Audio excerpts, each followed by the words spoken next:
ప్రభు యొక్క ఘనమైన నామాన్ని బట్టి ప్రతి ఒక్కరికి వందనాలు చెల్లిస్తూ ఉన్నాను. కీర్తన గ్రంథము 86వ అధ్యాయము 10వ వచనం.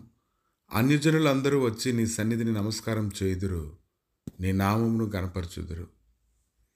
ఈరోజు దేవుని నామాన్ని గణపరచడానికి ప్రతి మనుషునికి దొరికినటువంటి గొప్ప భాగ్యాన్ని బట్టి ప్రతి ఒక్కరు కూడా ఎంతగానో స్తుతించాలి.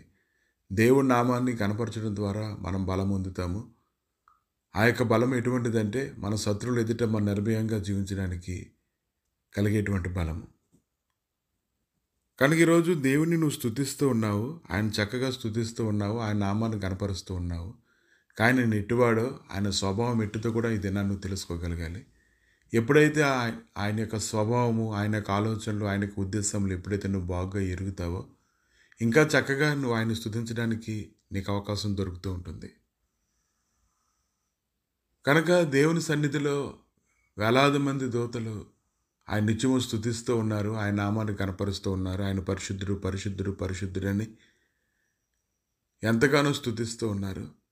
కీర్తన గ్రంథము 86వ అధ్యాయము 9-10 వచనాల్లో, ప్రభా దేవతల్లో నీ వంటి వాడు లేడు, నీ కార్యములు సాటి అయిన కార్యములు లేవు. నీవు సృజించిన అన్ని జనులు అందరూ వచ్చి నీ సన్నిధిని నమస్కారం చేయుదురు, నీ నామమును కనపరచుదురు. కనుక ఎంతోమంది మనకు తెలియడం లేదు, కానీ ఎంతోమంది ప్రతిదినము దైవ సన్నిధిలో స్తుతిస్తూ ఉన్నారు, ఆయన నామాన్ని కనపరుస్తూ ఉన్నారు. ఎన్నో స్థలాల్లో ఆయన గురించి ప్రకటించబడుతూ ఉంది. అనేక మంది ఆయన మహత్యాన్ని బట్టి ఆయన వెతుకుతూ ఉన్నారు. కనుక ఈ దినాన అన్ని విషయాల్లోని మనం సమృద్ధి కలిగి ఉండడం కాదు, కానీ ఆత్మీయంగా సమృద్ధి కలిగి ఉండేటువంటి స్థితిలోని మనం పరుగులెత్తేటువంటి విధంగా ఉండాలి.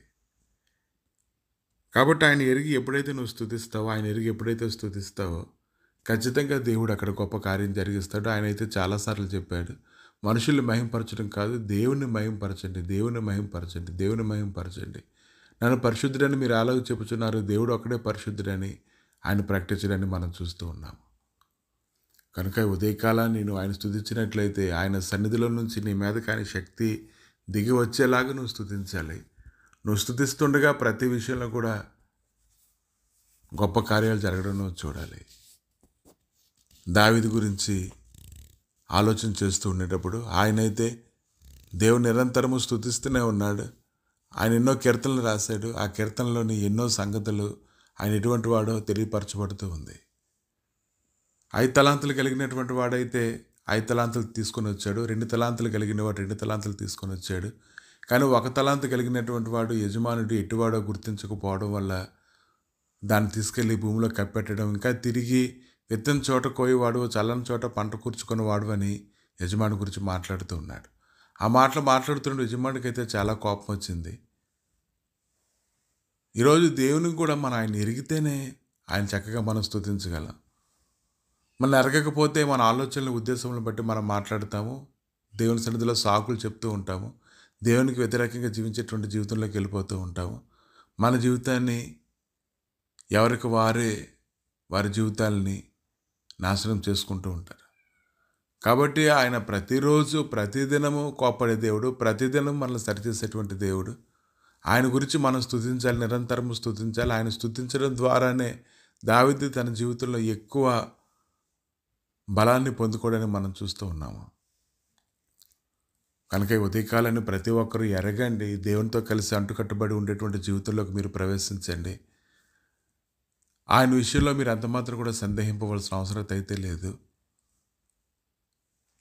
ఆయన నిన్న నేడు నిరంతరము ఒకటే రీతిగా ఉన్నాడు. కాబట్టి ఆయన స్తుతించండి, ఆయన స్తుతించండి. నువ్వు స్తుతిస్తుండగానే నువ్వు అన్ని విషయాలను విడుదల పొందుకుంటావని ఈ ఉదయకాలం నువ్వు గ్రహించుకోగలగాలి. ఇప్పుడైతే నీకు అవసరం లేనట్లుగా అనిపించవచ్చు, కానీ ప్రతి ఒక్కరికి కూడా దేవునితో అవసరత అనేది ఉంది. ఆయన మాత్రమే తీర్చగలిగినటువంటి సమస్యలు అనేకం ఉన్నాయి. కనుక ఆత్మీయంగా, శారీరకంగా, మానసికంగా నువ్వు వర్ధిల్లినట్ల నువ్వు ఖచ్చితంగా నువ్వు శ్రద్ధ తీసుకోగలగాలి. ప్రభా మీ దయగలిగిన హస్తాలకి శ్రమలు అప్పగించుకుంటుండగా దేవా, నాయన నిన్ను మాత్రమే స్తుతించాలి, నాయన నిన్ను ఎరిగి స్తుతించాలి తండ్రి. భూరాజ్యములారా దేవుని గురించి పాడుటి, ప్రభువుని కీర్తించిడి అని కీర్తన గ్రంథం 68వ అధ్యాయం 32వ వచనంలో నేను ప్రకటించబడుతున్న రీతిగా ప్రతి ఒక్కరూ హృదయపూర్వకంగా నేను వెతున్నట్లుగా సహాయం దయచేసి నీ మహిమ సన్నిధిని నడిపించి బలపరిచి కృప చూపించి మీరే మహిమ గంట ప్రభావాలు పొందమని యేసుక్రీస్తు నామములు అడిగి వేడుకుంటున్నాము తండ్రి.